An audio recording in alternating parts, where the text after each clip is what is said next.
Mr. Kirk. Aye.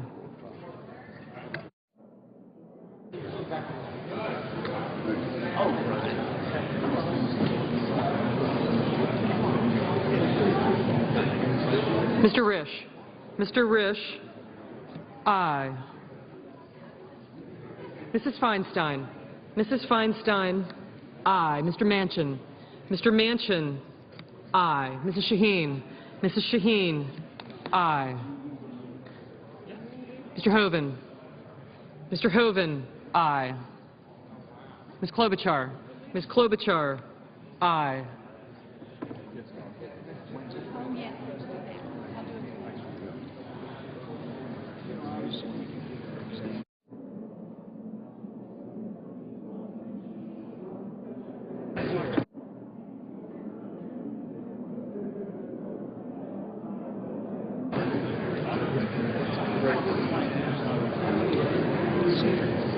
Mr. Wyden. Mr. Wyden. Aye. Ms. Ayotte. Ms. Ayotte. Aye.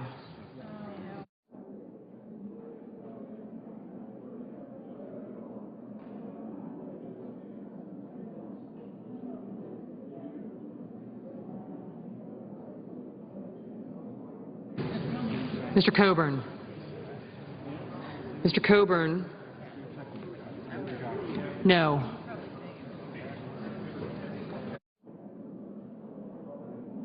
Mr. Franken. Mr. Franken. Aye. Mr. Udall. Mr. Udall of Colorado. Aye. Mrs. Boxer. Mrs. Boxer. Aye. Mr. Blunt. Mr. Blunt. Aye. Mr. Durbin. Mr. Durbin. Aye. Mr. Flake. Mr. Flake. Aye. Mr. Enzi. Aye. Mr. Enzi. Aye. Mr. McCain. Mr. McCain. Aye.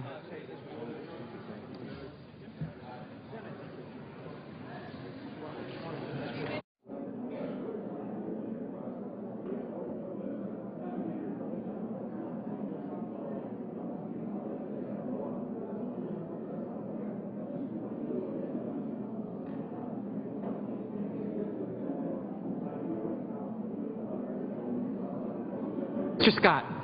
Mr. Scott. Aye. Mr. Barrasso. Mr. Barrasso. Aye.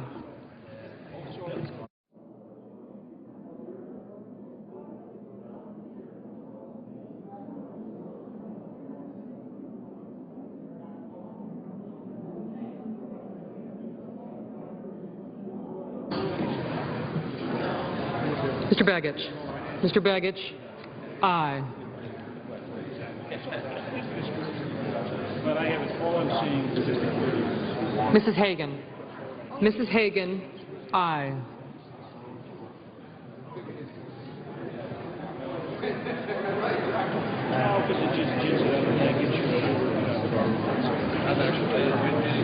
Mr. Carper. Mr. Carper. Aye.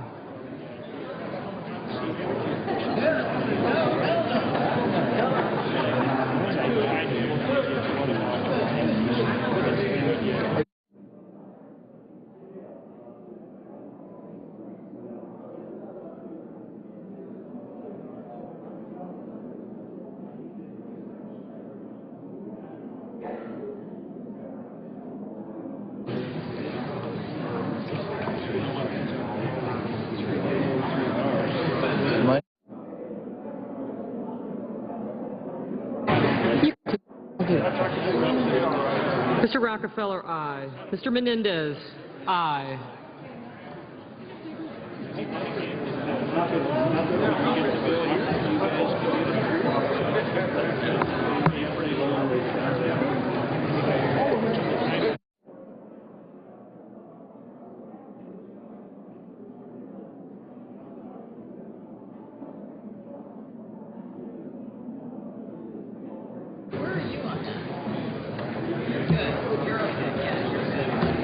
Mrs. McCaskill. Mrs. McCaskill, aye. Mr. Levin. Mr. Levin, aye.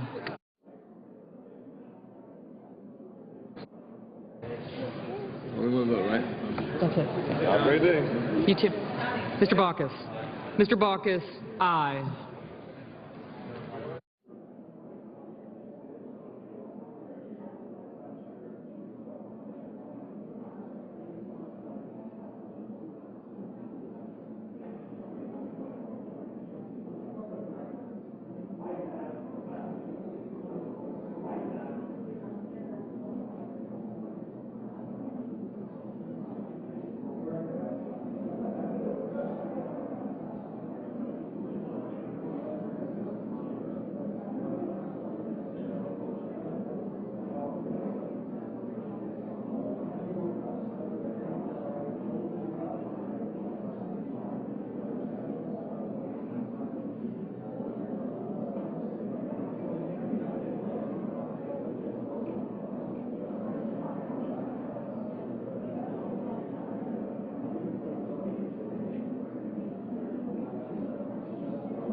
Ms. Murkowski, aye.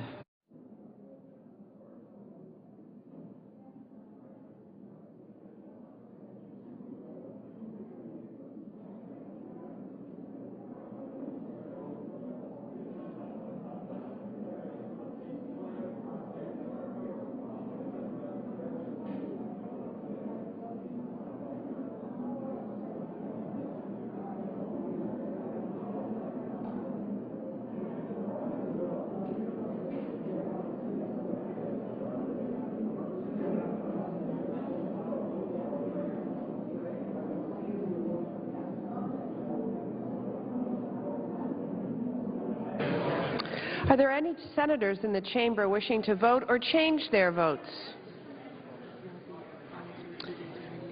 If not, the yeas are 98, the nays are 1, and the nomination is confirmed. Under the previous order, the motion to reconsider is considered made and laid upon the table. The President will be immediately notified of the Senate's action, and the Senate will resume legislative session. Under the previous order, the Senate will resume consideration of S-1243, which the clerk will report. Calendar number 99, S-1243, a bill making appropriations for the Departments of Transportation and Housing and Urban Development and related agencies for the fiscal year ending September 30th, 2014, and for other purposes. Madam President. Senator from Washington. Madam President, I call for regular order with respect to Amendment number 1760 to modify it with the changes that are at the desk.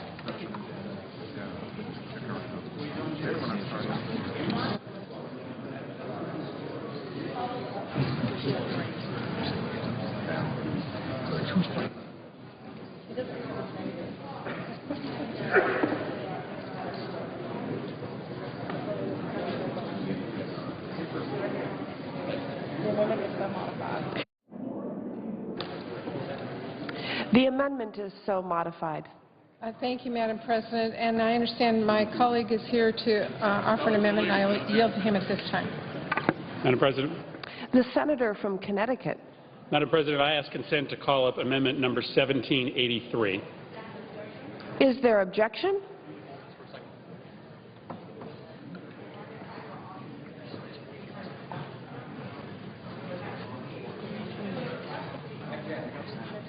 Objection is heard.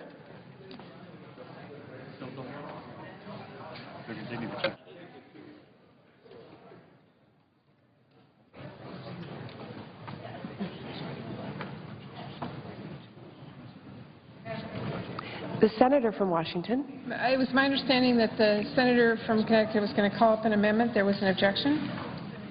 The senator is correct. If the Chair would hold for just a moment. Suggest the absence of a quorum. The clerk will call the roll. Mr. Alexander.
Mr. President. Senator from Connecticut. Mr. President, again, I'd ask consent to call up Amendment 17. Senate's in a quorum call. I'd ask that we dispense with the quorum call. Without objection. Thank you, Mr. President. Again, I'd ask consent to call up Amendment 1783 and ask that it be made pending. Is there objection? Without objection. Clerk will report the amendment. The Senator from Connecticut. Mr. Murphy proposes amendment number 1783. Mr. President, I ask that we dispense with the reading of the amendment. Without objection. Thank you, Mr. President. Mr. President, there's a broad consensus amongst the people of this country that when we spend dollars through the federal treasury, when we spend taxpayer dollars, that they should be used to fund American jobs.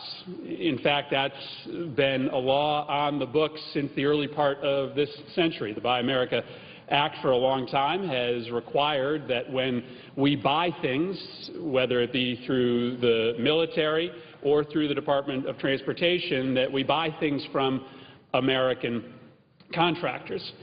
Makes more sense today than ever before, because as we struggle to try to get our economy back up and running, one of the sectors that is hurting more than others is the construction sector. And so every time that we violate the Buy America provisions of our law, we lose the opportunity to try to alleviate great stress that is currently upon our construction industry. Thankfully, the DOT has been one of the best agencies, actually, when it comes to making sure that American-made material goes into construction projects. The $41 billion that the Highway Administration receives in this bill to be spent on roads and bridges, it's an important engine of job growth throughout the country. And I have to say, they generally do a pretty good job, as opposed to some other agencies, the Department of Defense at the top of the list, in making sure that those dollars go to American companies. But there are circumstances in which the Buy American provisions are waived. There are a number of ways that you can waive those provisions, but it's important for us to have full transparency and disclosure when the Department of Transportation and when FHWA is considering awarding a major project funded by American taxpayers to a foreign company. You see, when the Buy America statute is waived, the requirement that American-made material be used is null and void. And so what this bill says is that when the FHWA provides public notice that they are considering waiving the Buy America clause for a particular project, that they include in that public notice a consideration of the impact on American jobs. It's worth knowing whether a waiver is simply going to result in the loss of 10 American jobs or the loss of 500 American jobs. And this amendment very simply says that when a waiver to the Buy America law is pending, that we should know from the Department of Transportation and from FHWA how many American jobs are at risk. That gives us the opportunity to weigh in and try to make sure that that waiver is not granted. That, frankly, gives American companies a little bit better information with which to use when they are trying to make the case that they can actually do the work that may be being considered for a foreign company. We all know what's happening to jobs in the building trades. Some parts of the country, unemployment is hitting 20% when it comes to carpenters and operating engineers and plumbers and sheet metal workers. I want to applaud the DOT on being, I think, one of the models when it comes to trying to make sure the taxpayer dollars are kept here at home. But this amendment would just make sure that in those limited cases where the DOT is sending work overseas, that we get a chance to understand what the real impact is going to be. I will say this before yielding the floor, Mr. President. We have a lot of work to do when it comes to tightening our Buy America laws. We're here talking about the DOT, but the real problem is in another agency that we will hopefully have a chance to talk about later on the Senate floor, and that's the Department of Defense. About 70% of federal purchasing comes through the Department of Defense, and I will tell you that they have been expediting the offshoring of defense work at a rate that should make every single senator on this floor shudder. And so this is an important amendment that I hope will get bipartisan support. I thank Senator Collins for allowing it to become pending on the floor, and I think is just the beginning of a lot of work that we have to do when it comes to enforcing a very simple principle, that when our constituents send their hard-earned tax dollars to Washington, D.C., and they get used to buy things or to build things for the United States government, that we hire U.S. companies, American workers, to do the job. I yield the floor, Mr. President. I'm sorry, Mr. President. Let me first ask for unanimous consent that there be a period for debate only until 2:15 today. Without objection. With that, I yield the floor. And quorum. Clerk will call the roll. Mr. Alexander.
Mr. President, Senator from Georgia.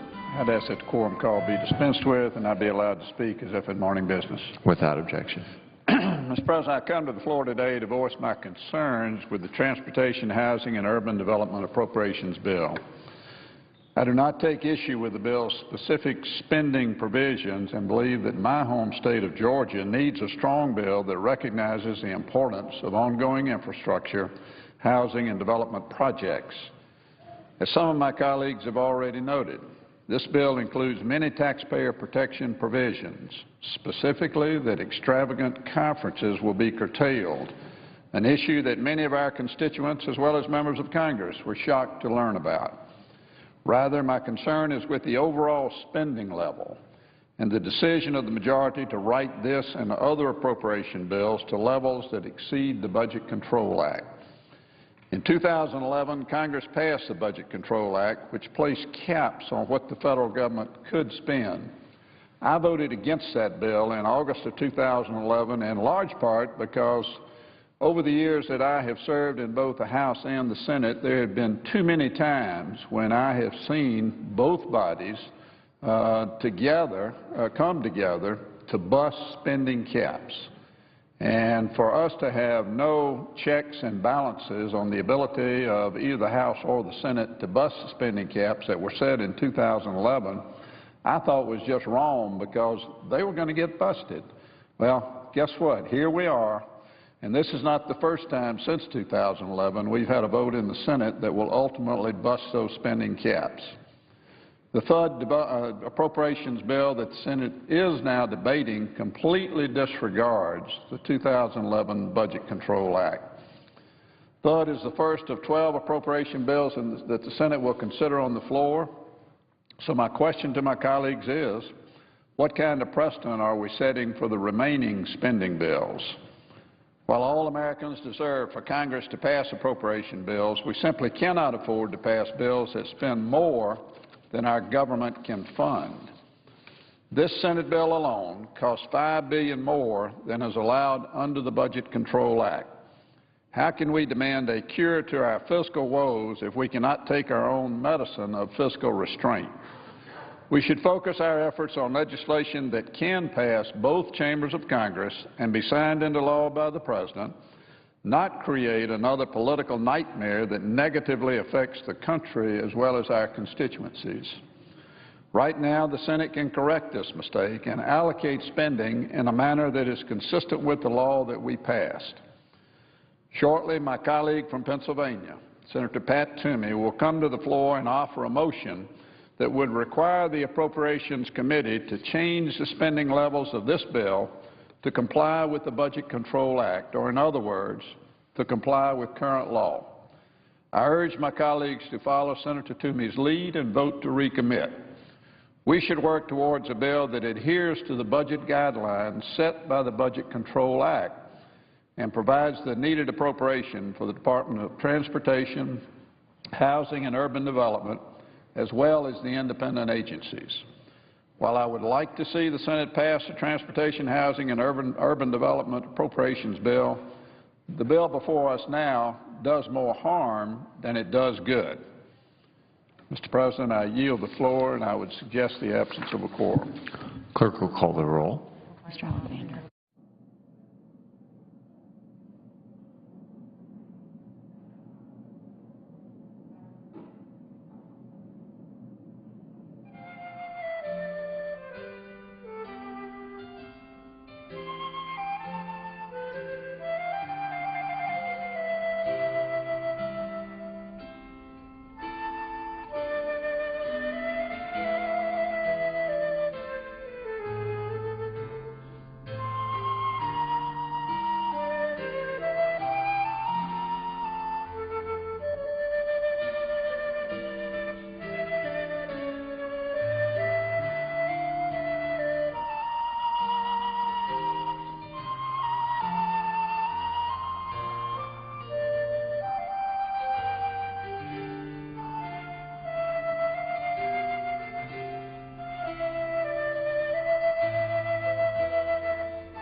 Ms. Ayers.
Joining us on the Washington Journal is Senator Ben Cardin, Democrat of Maryland, member of the Finance Committee and the Foreign Affairs Committee. Senator, you heard the President's speech yesterday. What did you think? Well, Peter, I thought he laid it out pretty clearly. I mean, he is somewhat frustrated. He's frustrated that our recovery is not stronger than it should be. He concentrates on job growth, as he should. We need more jobs. We need people well-trained for those jobs, importance of education. And I think he's showing his frustration that he can't get, particularly the Republicans, and he was pretty specific about that, to sit down and to work in a constructive manner. He understands compromises must be made, and he understands that there are deep divisions of philosophy in Congress. But we need to answer America's problems. Well, the Speaker of the House, John Boehner, had a prebuttal to what the President had to say. We want to show you a little bit of that and get your response. Mr. Speaker, my colleagues, I was interested today to hear that the President was going to give a speech about the economy. After all, Republicans have a plan for growth and jobs. We've been focused on that plan, and we certainly welcome the President's ideas. But the White House says it's not expected to say anything new, and there are no new proposals in this speech. The President himself said it isn't going to change any minds. All right, well, so exactly what will change? What's the point? What's it going to accomplish? Probably got the answer. Nothing. It's a hollow shell. It's an Easter egg with no candy in it. Now, if the President wants to help, he ought to approve the Keystone Pipeline that has bipartisan support here in the House. He ought to work with us and the bipartisan majority to delay the health care bill, to give the American people, their families, and individuals the same break he wants to give to big businesses. And he ought to stop threatening to shut down the government unless we raise taxes. Because Americans aren't asking the question, where are the speeches? They're asking, where are the jobs? Mr. Cardin. Well, let me be specific in what the President supports and what I support, and that is it's not going to be the plan that we want because we can't enact the plan that we want. There are differences between the Democrats and Republicans. We need a balanced approach to deal with the federal budget. First and foremost, we have to get rid of sequestration. These across-the-board mindless cuts that are hurting people, hurting our country. We had the opportunity last week to talk to Dr. Collins at NIH and the amount of research work that won't be done this year and the advancements that are going to be lost in basic research and the jobs that are going to be lost. We need to get rid of sequestration. Federal workers are being furloughed, losing 20% of their pay. That's not right, and we need to correct that. We need to substitute it, and you substitute it in a balanced way. And yes, the Republicans are correct in bringing to us the attention that we need to save money in mandatory spending. We agree. So let's figure out a way to reduce the mandatory spending, particularly by bringing down the cost of health care in America. We can do it by delivery system reform. But we also need to get revenues. We spend every year $1.3 trillion in the tax code. We can certainly reform this tax code and get a more efficient tax code without raising rates that could bring in some revenue. That's a balanced way to deal with our fiscal problems so we can balance our books but still have the type of economic growth and infrastructure and research and education that will create the jobs. Democrats and Republicans can come together on that plan. And I've talked to enough Republicans and enough Democrats to know there is a way of getting this done, and that's what the President's been talking about. From the Hill this morning, I want to ask you about a Finance Committee issue. This is the headline. Tax writers promise 50 years of secrecy for senators' suggestions. This is about the tax reform issue, and that if you submitted a proposal, it would be under lock and key for 50 years. Well, Peter, you and I have to check 50 years from now to see whether that's the case or not. But I can tell you that, look, we need to reform our tax code. Our tax code is badly broken. I'm going to take advantage of the opportunity to let the leadership of the Finance Committee know how I think we should reform our tax code. I'm a member of the Finance Committee. I think it's important that we can deal and talk frankly. I think at the end of the day, we have to do our work in the public's eye. We have to have an open process. I think the chairman and ranking members, Senator Baucus, Senator Hatch, understand that. But they want to make sure that we have at least some honest discussions and see where we can find a way that we can move forward and correct this badly broken tax code. Do you see a grand bargain coming on tax reform this Congress? I think we need a budget agreement, and I think tax reform can help us get to a budget agreement. I think there is more consensus among the Democrats and Republicans that we need to change our tax code and make it more efficient and simpler and more predictable, and that may give us the ability to help fill in the blanks on a broader deal. Do you see at the end of September, the end of the fiscal year, another continuing resolution? Do you see a new budget being passed? Where are we? Well, there's not a lot of work days between now and the beginning of the next fiscal year. I would hope we would use regular order. I can tell you we've tried to go to conference on the budget. We've tried many, many times. The Republicans have blocked us in each effort. They complain that we don't use regular order, and then when we pass a budget, they don't let us go to conference. So we need to sit around a table and negotiate and get a budget agreement. There has not been a lot of progress on that, and that's extremely disappointing. We certainly will do everything we can to get an orderly budget process. If we don't complete our work by the end of September, then we'll have to go to a continuing resolution. One more question before we go to calls. This is from the New York Times this morning. The U.S., in sign of displeasure, halts F-16 delivery to Egypt. As a member of the Foreign Affairs Committee, do you support the administration's position? Well, Egypt is critically important to the United States. It's a very important strategic partner. It has a peace agreement with Israel. We have a large presence in Egypt. We're going to have a hearing this morning, starting at 10:30 this morning in the Senate Foreign Relations Committee, an update on Egypt. I want the administration to remain engaged in Egypt. It's in transition again. We don't know how it's going to finally resolve itself. Our principles are clear. We want leadership in Egypt that will respect the rights of its citizens, that will help us in our war against extremists, and will honor its commitments to the State of Israel. This tweet for you, Senator Cardin. This tweeter asks if did you support the Amish amendment, and if not, why not? Are you familiar with the vote in the House? I know you're in the Senate, so the senator didn't vote on this, but the Amish amendment last night on the NSA funding. Oh, I think we need to have balance between collecting information to keep Americans safe, but protecting civil liberties. I would not support efforts that would block the NSA from getting information, but I think we have to have more accountability, more oversight.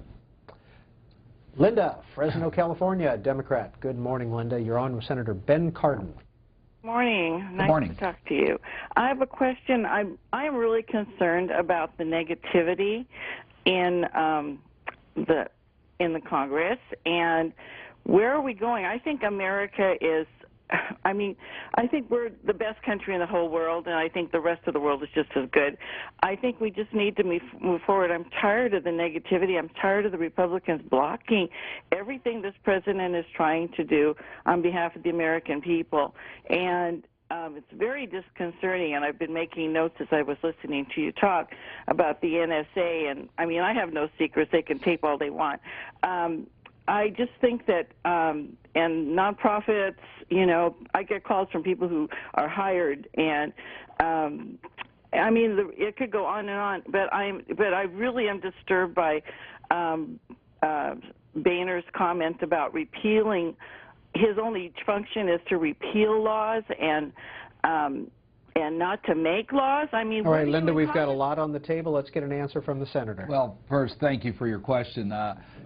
There is a deep division in the United States Congress on policy. I was disappointed we didn't do better in the last elections and elect a Democratic-controlled Congress. It didn't happen. We need to resolve our differences. I completely agree with you about the negativism. We need to work together. We need to compromise. Now, in the recent weeks in the United States Senate, we've seen very positive signs of Democrats and Republicans getting together. We did that on the president's nominations, and we're going to complete that work today or early next week on the National Labor Relations Board. So we've gotten some positive accomplishments. Yesterday on the floor of the Senate, we passed the student interest loan issue. I must tell you, I didn't agree with the final result. I voted against it. But we worked together and got it done, and there was no delays in moving that legislation forward yesterday. That's how we should work. Have respect for different views, but reach conclusions. And that's what is missing, particularly in the House of Representatives. I agree with your point. Why were you one of the 17 who voted against the student loan bill? I'm concerned about the taking off the table subsidizing student loans as a way of making college more affordable. The premise of the bill was that we have to pay for this. There can't be any subsidies to the student interest provisions. I think colleges are way too expensive today, and I think most of my colleagues agree. So we need to look at the cost of education. Student borrowing is one part of it, and I thought we should have taken this issue up when we take up the reauthorization of higher education. Margarita is in Edgewater, Maryland, Republican line. Please go ahead, Margarita. Good morning, Mr. Cardin. Yes. My question is, well, I'm an American by choice, and my husband spent 41 years between the National Guard and the regular military. He's now hit 65. TRICARE is going to be dropped, which he was told, when you join the military, you have everything for life. Don't worry about it. You can go to Vietnam. You can go to Desert Storm. You can go to Iraq. We will look after you. Now he's got to go on Medicare. What's happening? We're now having to pay almost $3,000 a year for our health care. I'm sorry. There is something very, very wrong with the way you treat your military. And then you turn around and say, oh, these guys are great. Well, you know, it's not so great when you have a bullet put through your head. All right, and you Margarita. don't do anything. Well, first, let me say, the people who serve in our military, they are our heroes. They're the ones that are protecting our freedom. In recent years, it's been a tremendous sacrifice with multiple deployments in Iraq and now in Afghanistan. So they have really sacrificed for our nation. And we made commitments to our military that we would take care of them. You're right about TRICARE and health care. We made commitments, and we need to honor those commitments. I am proud that the budgets that have been approved by Congress have provided more funds than ever for health care for our military. We are very mindful of the commitments that we made to our military, and we want to make sure they're honored. I'm not exactly sure of the specifics of your particular circumstance. I know that our office deals with military families to make sure that they get the health care that we've committed. We're a strong supporter of TRICARE, and we're a strong supporter of making sure that our veterans are properly cared for. Kathy, Ormond Beach, Florida, Independent Line, Senator Ben Cardin, Democrat of Maryland, is our guest. Yes, thank you. The main issue is job growth, and the Republicans have done everything they could to block any job growth under this president in order to make him look bad. First of all, they blocked the president's job bill, which among other things would have built up our decaying infrastructure. Then the Republicans voted against any penalties against companies who outsourced our jobs. They're very helpful, only to themselves. 6 months before the 2012 presidential election, Bill Bradley, the former Democrat senator from New Jersey, was on Meet the Press, and he said that the corporations are sitting on $2 trillion of profit, and if they would spend just 20% of their $2 trillion profit, the unemployment rate would have fallen to 5%. Well, I agree with the thrust of your point. There is no question that we could do a better job in tightening our tax code about outsourcing American jobs.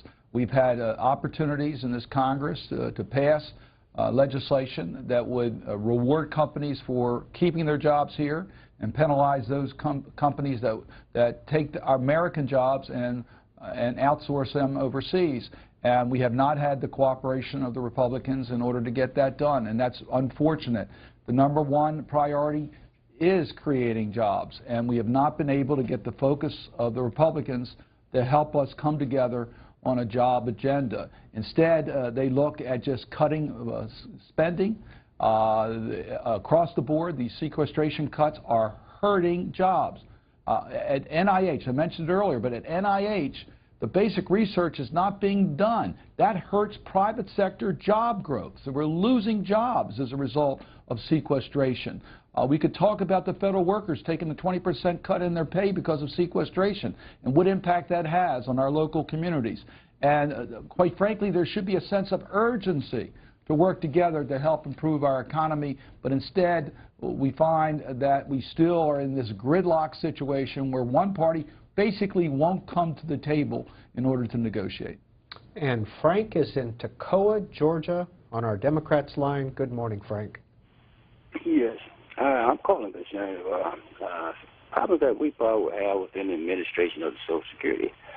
I just been diagnosed with prostate cancer, and in other words, Social Security Administration wants to charge me a monetary penalty because I was homeless and I had to lie about it. The quorum be dispensed with. Without objection.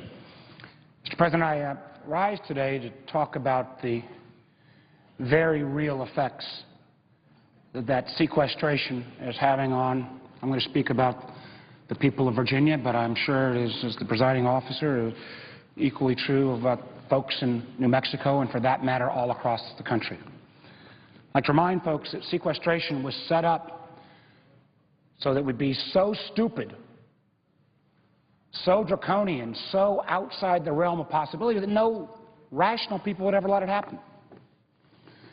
Well, we're actually seeing now that we didn't pass that bar. Sequestration is happening. It's actually stupidity on steroids. Earlier this week, a group of us heard from Dr. Francis Collins, the head of the NIH.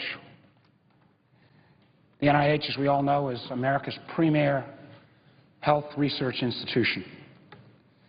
Dr. Collins told us of the real-world impacts of sequester cuts.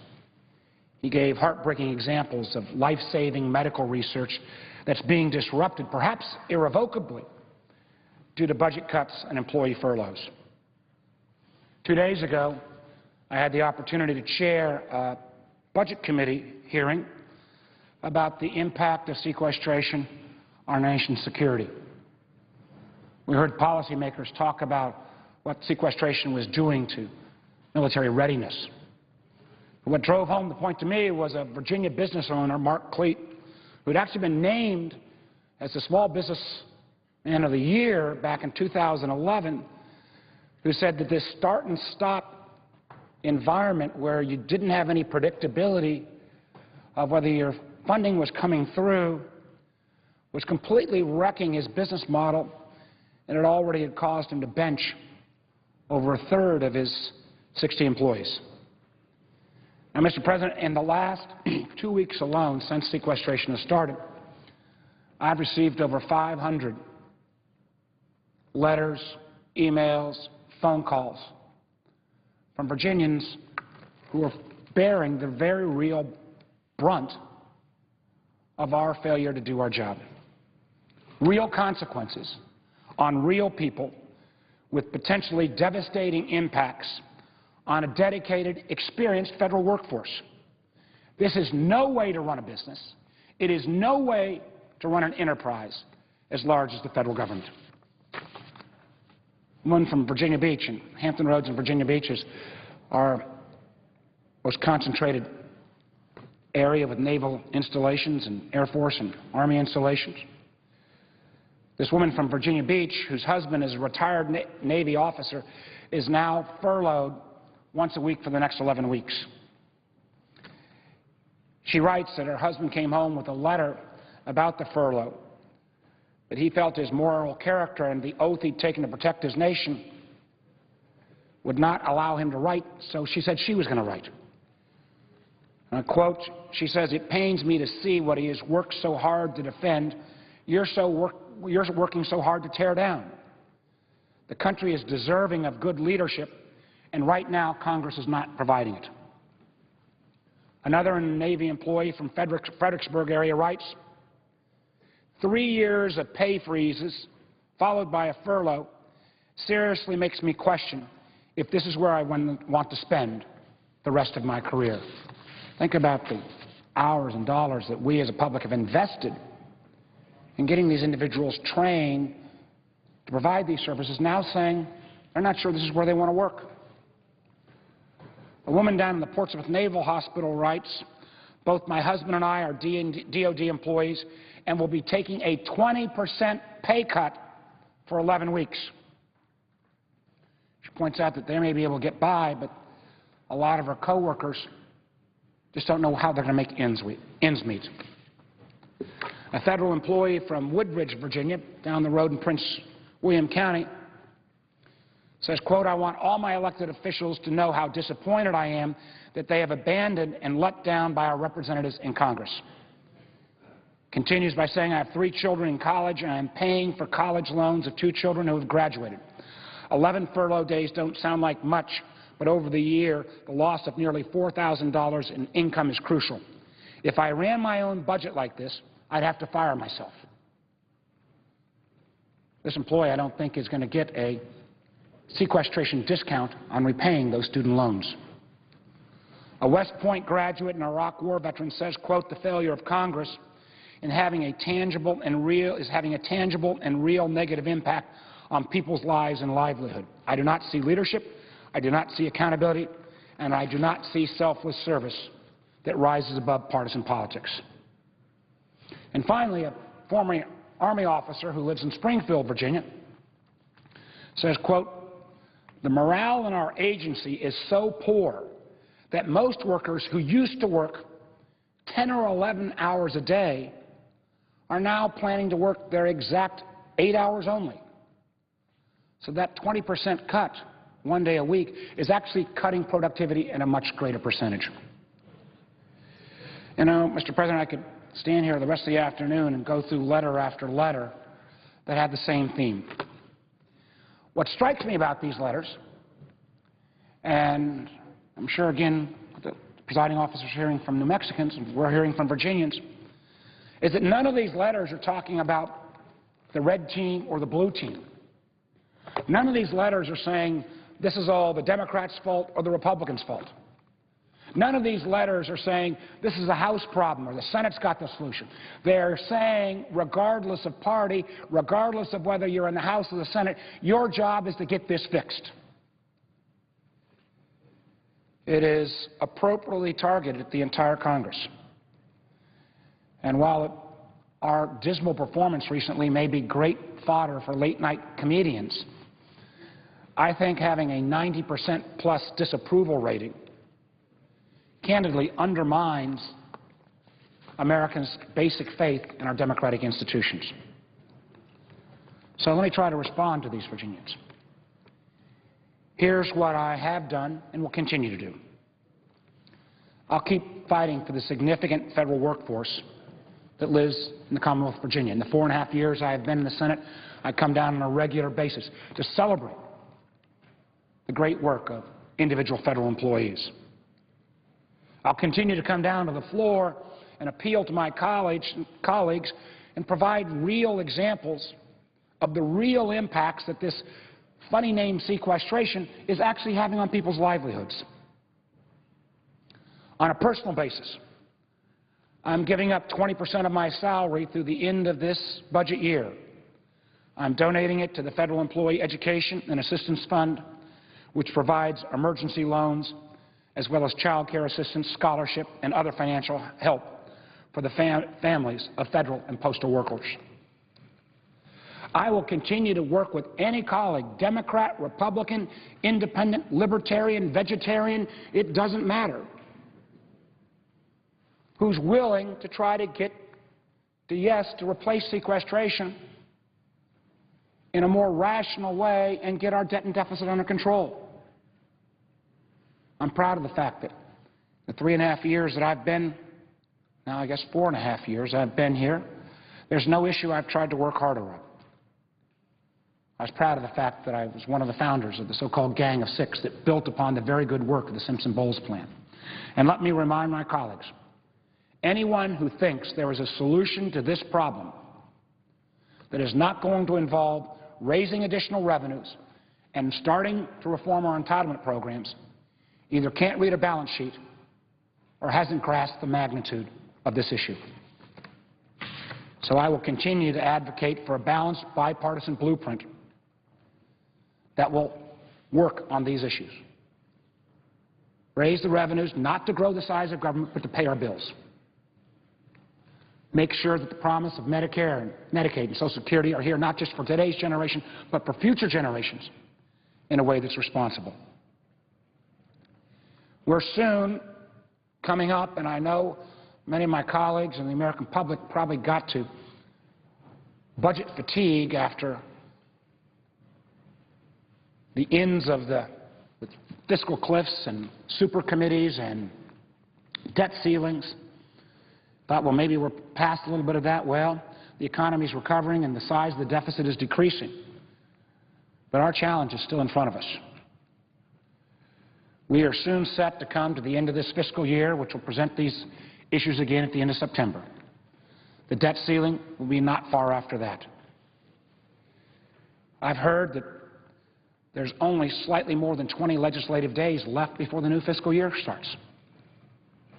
It is incumbent upon us to recognize, to reflect the voices of these Virginians who, again, don't call out red team, blue team, don't call out House or Senate, but say to us in Congress, implore us to do our jobs. I know we've been joined by my colleague, the senator from Maryland, and I think we could debate whether Maryland or Virginia is more ground zero for the negative impacts of sequestration. But whether it's an NIH worker in Bethesda or a civilian Navy employee in Woodbridge, the stories are the same. This is not fair. It is not right. None of these folks are getting a 20% discount on daycare, rent, or as the one person said, repayment of their student loans. You know, it is incumbent upon us to get this problem fixed, and that is going to require the kind of hard work on revenues and entitlement reform that so many have tried to avoid. Otherwise, we will not see an America that will stay as competitive as it needs to be, and we will disrespect the literally hundreds of thousands, if not millions of workers who work directly or indirectly protecting our nation and trying to provide the services that are so essential to our people. Let's not do any more harm, and let's not waste any more time. Thank you, Mr. President, and I yield the floor. President. Senator from Maryland.